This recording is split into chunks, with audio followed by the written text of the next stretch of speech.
사실 원래 이론적으로 크라운을 한다고 해서 꼭 신경치료를 할 필요는 없기 때문이에요. 크라운 치료 자체가 신경의 염증을 일으키는 건 아니거든요.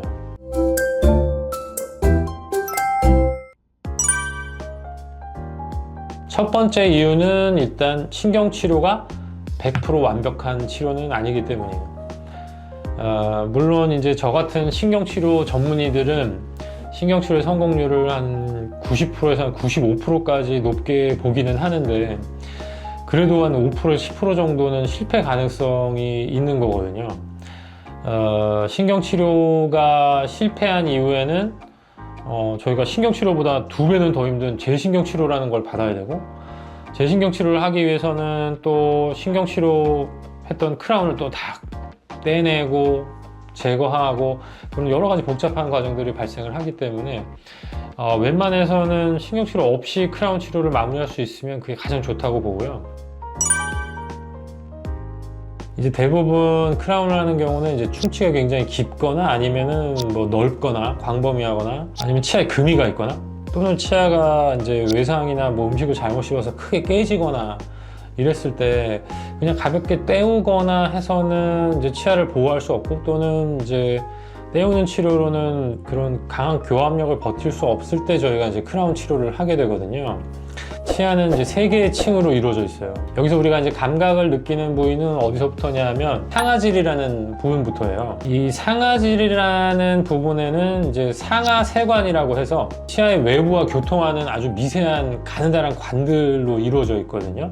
자, 이렇게 저희가 충치 치료를 위해서 치아에 구멍을 낸 경우는 보면은 상아세관이 별로 노출이 안 돼 있어요. 근데 이렇게 크라운을 하기 위해서 치아 삭제를 하게 되면 상아세관이 이렇게 광범위하게 노출이 되게 되거든요. 왜냐하면 이제 치아를 저희가 전체적으로 둘러서 깎아내기 때문인데요. 상아세관은 아무래도 외부의 자극에 이제 열려 있는 상태이기 때문에 이렇게 자극에 대해서 크게 열려 있는 상태에서 치아 안에 열이 가해지거나 아니면 이제 본을 뜰 때 저희가 이제 바람을 불거나 하는 행위로 치아가 많이 건조해지거나 그런 경우에 이제 실제로 치아 내부에 신경이 일시적으로 염증 상태에 빠지게 되거든요. 근데 보통 이제 이런 염증들은 그냥 알아서 이제 가라앉게 되는데, 신경관에 염증이 생기긴 했지만 다시 돌아올 수 있는 이제 염증이라고 해서 저희가 가역성 치수염이라고 하는데, 어떤 경우에 이게 이제 임계점을 넘어버리게 되면 신경에 실제로 이제 돌이킬 수 없는 염증이 발생을 하거든요. 제가 신경치료를 하지 않는 두 번째 이유는, 사실 원래 이론적으로 크라운을 한다고 해서 꼭 신경치료를 할 필요는 없기 때문이에요. 크라운 치료 자체가 신경의 염증을 일으키는 건 아니거든요. 다만 이제 크라운 치료 이후에 가해지는 치아의 자극이라든지 뭐 이런 것들이 이제 신경 염증을 일으키게 되는데, 신경 치료를 피하기 위해서는 이제 여러 가지 처치들이 가능하거든요. 일단 먼저 이렇게 광범위하게 열려 있는 상아세관을 막아주는 처치가 있을 수 있고, 저희가 이제 치과에서 시린이들의 이제 처치라는 지각과민 처치제라는 게 있거든요.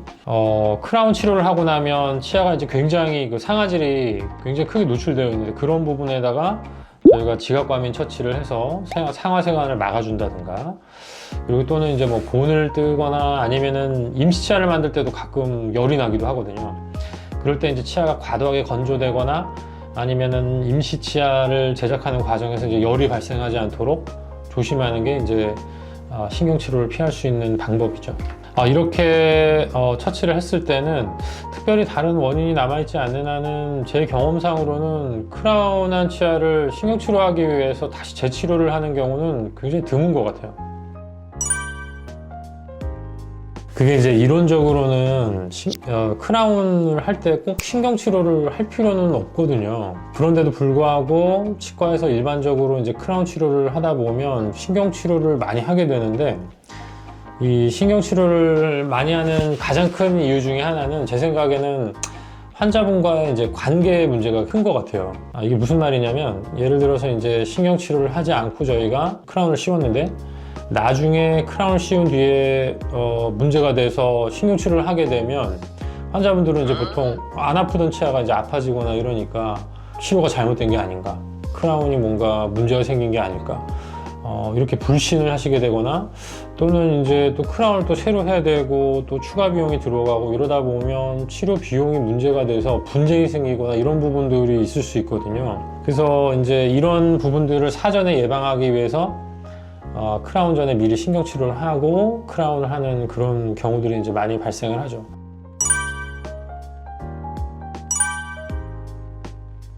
이 충치가 신경관과 매우 근접할 정도로 이제 침범을 하게 되면 이 신경치료 가능성이 매우 높아지게 되는데, 정작 충치는 깊긴 했지만 신경관이 노출이 안 되면 신경치료를 하지 않고 저희가 크라운을 할 수가 있거든요. 충치랑 신경관이 거의 다을락말락하는 정도? 뭐 이런 정도에서는 정말 굉장히 경계가 애매모호한 경우들이 있어요. 이런 경우에는 실제로 이제 크라운 치료를 하고 나서 2-3주 이내에 치아가 굉장히 시려지거나 아니면 극심한 통증이 생기거나 하는 경우들이 발생을 하죠. 그리고 이제 두 번째는 크랙 치아인데요. 크랙 치아라고 하면 이제 금이 간 치아들이거든요. 금이 간 치아들은 이 크랙이 이제 벌어지지 않도록 크라운으로 치아를 잘 감싸주는 게 중요한데, 신경치료는 필요하기도 하고, 그리고 신경치료 없이도 이 금이 간 크랙 치아가 치료가 가능하거든요. 그런데 이제 크랙 치아 같은 경우는 증상이 없다고 해서 바로 크라운을 저희가 씌우는 것보다는 임시 크라운 같은 걸 사용해서 한 10일에서 뭐 길게는 한 2주 정도 씹을 때 괜찮은지를 최종 테스트를 하고, 괜찮다는 게 이제 확인이 되면 신경치료 없이 크라운만으로 치료가 가능하고요. 만약에 이 임시 크라운을 통해서 저희가 한 뭐 2주 정도 테스트를 했는데 여전히 씹을 때 불편하다, 이런 경우는 신경치료를 하고 넘어가야 됩니다. 그런데 이렇게 지켜보고 다 체크를 했는데도 실제로 크라운 치료 이후에 한 수개월 또는 뭐 수년 뒤에 증상이 생기는 경우들이 발생을 해요. 특히나 이제 크랙 치아 같은 경우 저희가 증상이 없어서 크라운을 씌웠는데도 불구하고 크라운 안에서 이 금이 조금씩 진행되다가 결국에는 나중에 씹을 때 불편한 증상이 이제 다시 발생하는, 재발하는 경우들이 있거든요.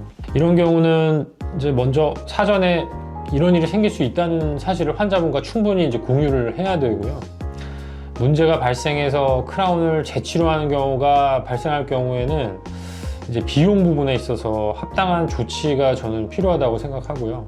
1년도 채 되지 않았는데 크라운을 만약에 재치료해야 되는 경우들이 발생한다, 이랬을 때 환자분들이 이 비용을 전부 다 부담하는 거는 부당하다고 생각하실 수 있기 때문에 이런 부분들에 대해서는 환자분들과 이제 사전에 합의가 되어 있거나, 아니면 뭐 보통 치과마다 다르지만 1년에서 3년까지는 어느 정도 비용을 차감해 주거나, 많게는 뭐 100%까지 다시 치료 비용을 차감해 주는 경우, 뭐 이런 경우들도 있을 수 있어요.